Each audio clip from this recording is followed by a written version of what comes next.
Hi friends, ఈరోజు spicy plain biryani ఎలా prepare చేసుకోవాలో చూద్దాం. దీన్నే కుస్కా అని కూడా అంటారు. Ingredients list. కావాల్సిన పదార్థాలు: ఉప్పు, పసుపు, కారం, నెయ్యి, పెరుగు, బాస్మతి రైస్ 1 గ్లాస్ తీసుకున్నాను, టొమాటో 2 తీసుకున్నాను, ఇలా చిన్న ముక్కలుగా కట్ చేసుకున్నా, పుదీనా, కొత్తిమీర, ఉల్లిపాయలు 2 తీసుకుని ఇలా చిన్న ముక్కలుగా కట్ చేసుకోవాలి. పచ్చిమిర్చి ఒక 7 అలా తీసుకోవాలి కారాన్ని బట్టి. ధనియాలు, కసూరి మేతి, జీడిపప్పు, గసగసాలు, వెల్లుల్లి రెబ్బలు, అల్లం ముక్క, ఎండుమిర్చి, షాజీరా, మరాఠీ మొగ్గ, అనాస పువ్వు, మిరియాలు, పలావాకు, ఇలాచి, దాల్చిన చెక్క, లవంగ మొగ్గలు. ఇప్పుడు ఫస్ట్ బాస్మతి రైస్ని ఒక 3-4 టైమ్స్ వాష్ చేసుకుని 30 మినిట్స్ వీటిని పక్కన నానబెట్టి పెట్టేసుకోవాలి. ఫస్ట్ కడాయి పెట్టుకోవాలి, లో ఫ్లేమ్లో ఉంచుకుని 1 టేబుల్ స్పూన్ నెయ్యి వేసుకోవాలి. నెయ్యి బదులు ఆయిల్ అయినా వేసుకోవచ్చు, కానీ ఇది మొత్తం కూడా నెయ్యితో ప్రిపేర్ చేసుకుంటే బాగుంటుంది. దాల్చిన చెక్క, లవంగ మొగ్గలు వేసుకోవాలి, ఇలాచీ వేసుకోవాలి. లవంగ మొగ్గలు ఒక 3 వేసుకున్నాను. ఇవి ఇలా నేతిలో ఫ్రై చేసుకుంటే ఫ్లేవర్ చాలా టేస్టీగా ఉంటుంది. అలానే ఇది గ్రైండ్ చేసుకోవడానికి చేస్తున్నాను ఈ మసాలాని. అల్లం వెల్లుల్లి రెబ్బలు వేసేసుకోవాలి, అలాగే జీడిపప్పు, మిరియాలు కూడా వేసేసుకోవాలి. ధనియాలు, గసగసాలు కూడా వీటిలోనే వేసుకోవాలి. ఇది పేస్ట్ కింద గ్రైండ్ చేసుకోవడానికి వేపుకుంటున్నాము. కసూరి మేతి, ఎండుమిర్చి, పచ్చిమిర్చి కూడా వేసేసుకోవాలి. కారం అంతా ఇందులోనే పడుతుంది. మీకు ఎంత కారం కావాలనుకుంటే అంత స్పైసీగా మనం వీటిని యాడ్ చేసుకోవచ్చు. ఇలా ఒక 5 మినిట్స్ ఫ్రై చేసుకుని దీన్ని పక్కకు తీసేసుకోవడమే. ఫ్రై అయిపోయాయి ఆల్మోస్ట్. ఇంకా వీటిని పక్కకి బౌల్లోకి తీసేసుకుందాం. చల్లారిన తర్వాత వీటిని గ్రైండ్ చేసుకోవాలి. చల్లారిపోయాయి. ఇప్పుడు వాటర్ యాడ్ చేసుకుంటూ దీన్ని మెత్తగా పేస్ట్ లాగా గ్రైండ్ చేసుకోవాలి. ఫస్ట్ ఒకసారి గ్రైండ్ చేసిన తర్వాత కొత్తిమీర, పుదీనా యాడ్ చేసుకుందాం. ఇలా పచ్చిగా వేసుకుంటేనే బాగుంటుంది. తర్వాత ఎలాగో మనకి ఇది కుక్ అవుతుంది. గ్రైండ్ చేసేసుకున్నాను వాటర్ వేసుకుని. ఇలా స్మూత్గా పేస్ట్ లాగా గ్రైండ్ చేసుకుని పక్కన పెట్టేసుకోవాలి. ఇప్పుడు మళ్ళీ కడాయి పెట్టుకుని లో ఫ్లేమ్లో పెట్టుకుని 2 టేబుల్ స్పూన్స్ నెయ్యి వేసుకోవాలి. ఇక్కడ కూడా మొత్తం నెయ్యి యూజ్ చేసుకుంటే మనకి ఈ ప్లెయిన్ బిర్యానీ టేస్ట్ చాలా బాగుంటుంది. లేదు అనుకుంటే మీరు ఆయిల్ కూడా యాడ్ చేసుకోవచ్చు, లేదా సగం ఆయిల్ సగం నెయ్యి అయినా వేసుకోవచ్చు.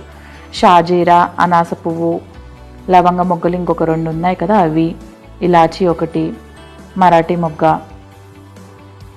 బిర్యానీ ఆకులు, మసాలా స్పైసెస్ కూడా మీ స్పైసీనెస్ బట్టి ఇంకా ఎక్కువ వేసుకోవాలంటే వేసుకోవచ్చు. నేను 1 గ్లాస్ రైస్కి ఈ స్పైసెస్ యూస్ చేశాను. ఇదైతే సరిపోతుంది ఇలా 1 గ్లాస్కి. ఇవి వేగిన తర్వాత ఉల్లిపాయలు వేసేసుకోవాలి. ఇవి గోల్డెన్ కలర్ వచ్చేంత వరకు కూడా వీటిని కుక్ చేసుకోవాలి. మూత పెట్టేసుకుని కుక్ చేసుకుందాం. వీటిని చూసుకుందాం. గోల్డెన్ కలర్లోకి వచ్చేసాయి.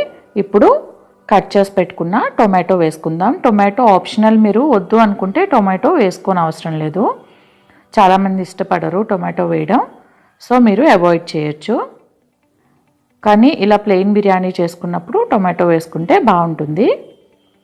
ఇప్పుడు ఇవి కూడా కుక్ అయిపోయాయి. జస్ట్ ఒక 5 మినిట్స్ కుక్ చేస్తే సరిపోతుంది. కుక్ అయిపోయాయి. ఇప్పుడు రుచికి కొద్దిగా ఫస్ట్ పసుపు వేసుకుంటున్నాను. 1/2 స్పూన్ వరకు వేసుకున్నాను. పసుపు ఎక్కువ యూజ్ చేస్తా అన్నాను కదా, మీరు కూడా ఎక్కువ వాడండి పసుపు. దంచుకున్న పసుపు అయితే బాగుంటుంది. కొన్న పసుపు కన్నా పసుపు కొమ్ములు తీసుకుని రుచికి సరిపడా సాల్ట్, కారం వేసేసుకున్నాను. స్పైసీనెస్ని బట్టి కారం ఎక్కువ వేసుకోవచ్చు కావాలంటే. మొత్తం అంతా మిక్స్ చేసిన తర్వాత ఈ గ్రైండ్ చేసి పెట్టుకున్న మసాలా పేస్ట్ని వేసేసుకున్నాను. దీన్ని బాగా మిక్స్ చేసుకోవాలి. దీన్ని ఇలా కదుపుకుంటూ మిక్స్ చేసుకోవాలి. చూసారు కదా, ఇలా ఇంతవరకు వేగించుకోవాలి. ఒక 5 మినిట్స్ ఇలా వేగిన తర్వాత కర్డ్ వేసేసుకోవాలి. కర్డ్ వేసుకుని కూడా మొత్తం అంతా ఒకసారి ఇలా కదుపుకుంటూ ఫ్రై చేసుకోవాలి. కుక్ అయిపోతుంది. ఇలా ఆయిల్ పైకి వచ్చేస్తుంది. ఆయిల్ పైకి వచ్చినట్లయితే మనకి మొత్తం ఈ మసాలా పేస్ట్ అంతా కూడా కుక్ అయిపోయినట్టు. అంతవరకు కూడా కదుపుకుంటూ కుక్ చేసుకోవాలి ఇలానే.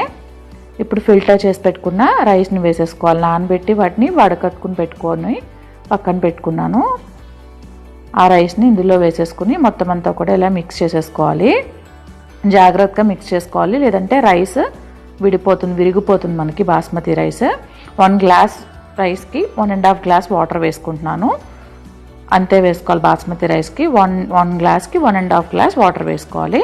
మొత్తం అంతా ఇలా మిక్స్ చేసేసుకుని మూత పెట్టుకుని ఒక 10 నిమిషాలు కుక్ చేసుకోవాలి. సేమ్ మెథడ్ మొత్తం అంతా కూడా మీరు రైస్ కుక్కర్లో అయినా చేసుకోవచ్చు, ప్రెషర్ కుక్కర్లో అయినా చేసుకోవచ్చు. ప్రెషర్ కుక్కర్ అయితే ఒక 2 విజిల్స్ వరకు రాణిస్తే సరిపోతుంది. జస్ట్ 2 విజిల్స్ అయితే సరిపోతుంది. కుక్ అయిపోతుంది కదా ఫాస్ట్గా బాస్మతి రైస్. నేను 10 మినిట్స్ కుక్ చేశాను ఇలా కడాయిలో. చూడండి రెడీ అయిపోయింది. ఇది చాలా టేస్టీగా ఉంటుంది, స్పైసీగా ఉంటుంది. ఇందులోకి రైతా కానీ లేదా నాన్ వెజ్ అయితే చికెన్ కానీ మటన్ కానీ ఆలూ కుర్మా ఏది తీసుకున్నా బాగుంటుంది కాంబినేషన్.